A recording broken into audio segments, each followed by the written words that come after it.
Assalamualaikum warahmatullahi wabarakatuh. Sahabat beriman, sejarah Islam masuk ke Indonesia sekitar abad ke-7 Masehi yang dibawa oleh pedagang Muslim dan Arab. Seorang ulama dan sastrawan Indonesia, Abdul Malik Karim Amrullah, berpendapat bahwa pada tahun 625 Masehi, sebuah naskah Tiongkok menggambarkan adanya penemuan kelompok bangsa Arab yang telah bermukim di pantai barat Sumatera. Di tempat tersebut pertama kali mendapat pengaruh Islam, kemudian menyebar ke Selat Malaka dan Pulau Jawa. Jejak sejarah agama Islam di Indonesia juga meninggalkan kerajaan yang bercorak Islam. Kerajaan apa sajakah itu? Simak ulasannya dengan menonton video ini hingga akhir.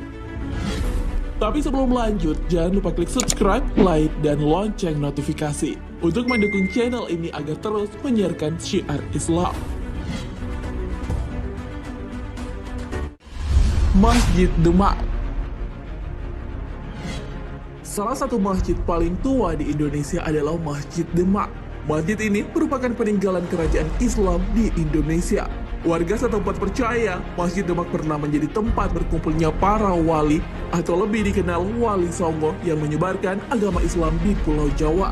Masjid Demak didirikan Raden Patah yang merupakan raja pertama dari Kesultanan Demak sekitar tahun ke-15 Masehi. Salah satu peninggalan kerajaan Islam ini berada di Kampung Kauman, Kelurahan Bintaro, Kecamatan Demak, Kabupaten Demak, Jawa Tengah.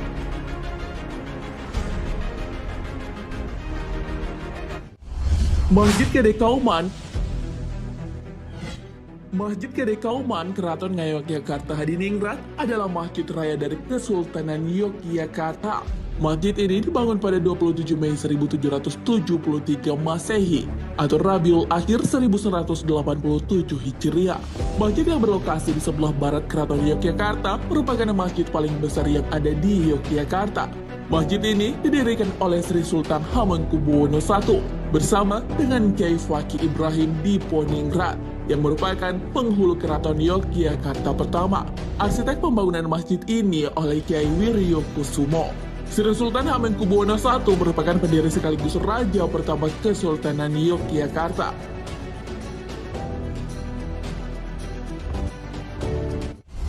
Keraton Ngayogyakarta Hadiningrat.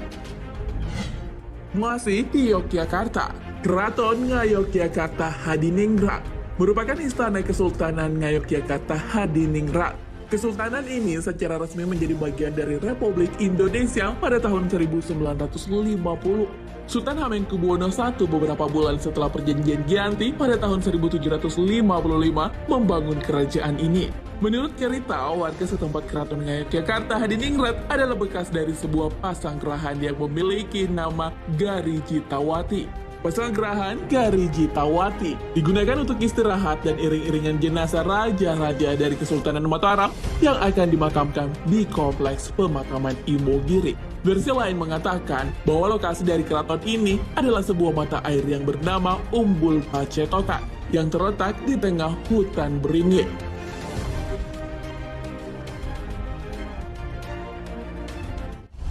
Pemakaman Imogiri. Pemakaman Imogiri dianggap tempat yang keramat dan suci oleh warga setempat. Sebab yang dimakamkan di pemakaman Imogiri adalah raja-raja dan keluarga raja dari Kesultanan Mataram. Makam Imogiri didirikan pada tahun 1632 oleh Sultan Mataram III, Prabu Hanyokrokusumo. Ia merupakan keturunan dari Sultan Panembahan Senopati Raja Mataram pertama. Pemakaman Imogiri berada di Dusun Pajimantan, Kelurahan Giri Rejo, Kecamatan Imogiri, Kabupaten Bantul, Yogyakarta.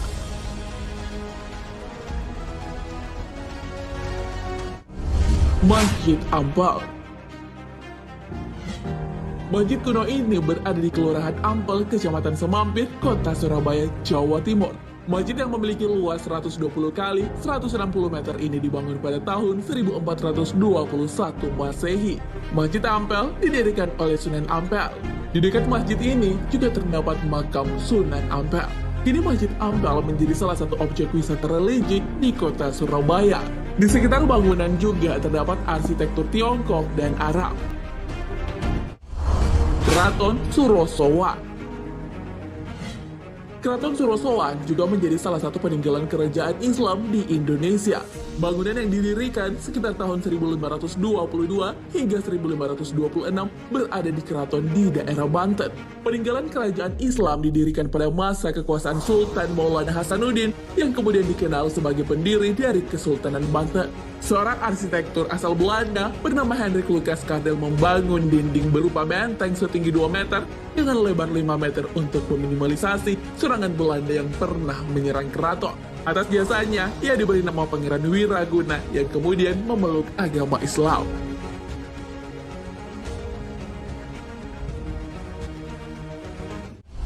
Hikayat Amir Hamzah. Hikayat Amir Hamzah atau disingkat HAH merupakan epos Melayu yang berasal dari Islam Parsi. Naskah yang bernuansa Islam ini menceritakan perjuangan Amir Hamzah dalam berdakwah menyebarkan agama Islam dari Masyriq ke Maghrib. Hikayat Amir Hamzah sangat populer di kalangan bangsa Melayu dan biasanya dibaca oleh para prajurit sebelum berangkat perang agar mendapatkan semangat dan keberanian dalam berperang. Naskah ini telah ditulis dalam berbagai bahasa, seperti bahasa Jawa, bahasa Sunda, bahasa Bali, bahasa Sasak, bahasa Palembang, dan bahasa Aceh, serta bahasa internasional seperti bahasa Arab, bahasa Hindi, dan bahasa Turki. Hikayat Amir Hamzah tercatat memiliki 1843 halaman naskah ukuran folio. Salah satu penulis penyelenggara naskah yang membukukan Hikayat Amir Hamzah adalah Abdul Samad Ahmad dengan judul karya Hikayat Amir Hamzah atau Siri Warisan Sastra Klasik. Naskah ini diharapkan dapat bermanfaat sebagai bahan rujukan pelajar dan pengkaji sastra.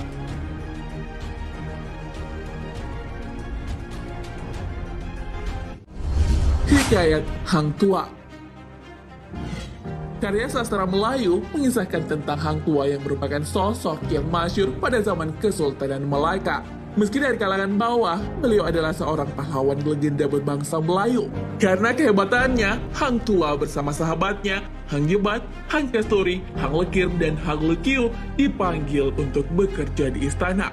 Diceritakan dalam hikayat Hang Tuah, beliau pernah dikhianati sahabat karibnya, yaitu Hang Jebat yang melakukan pemberontakan. Akhirnya malah dibunuh oleh Hang Tuah.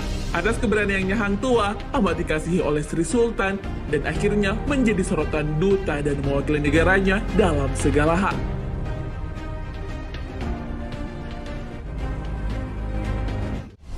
Istana Maimun. Bangunan yang menjadi ikon kota Medan ini adalah Istana Kesultanan Delhi yang dikenal sebagai Istana Maimun. Dibangun oleh Sultan Delhi, Sultan Mahmud Al-Rashid. Istana Maimun didesain arsitek asal Italia. Pembangunan istana mulai tanggal 26 Agustus 1888 dan selesai pada 18 Mei 1899. Istana Maimun memiliki luas sebesar 2.772 meter kuadrat dan 30 ruangan yang terdiri dari 2 lantai dan memiliki 3 bagian, yaitu bangunan induk, bangunan sayap kiri, dan bangunan sayap kanan. Bangunan ini menghadap ke utara, dan pada sisi depan terdapat bangunan Masjid Al-Masyhud. Istana Maimun terletak di Jalan Brigadir Jenderal Katamso, Kelurahan Sukaraja, Kecamatan Medan Maimun.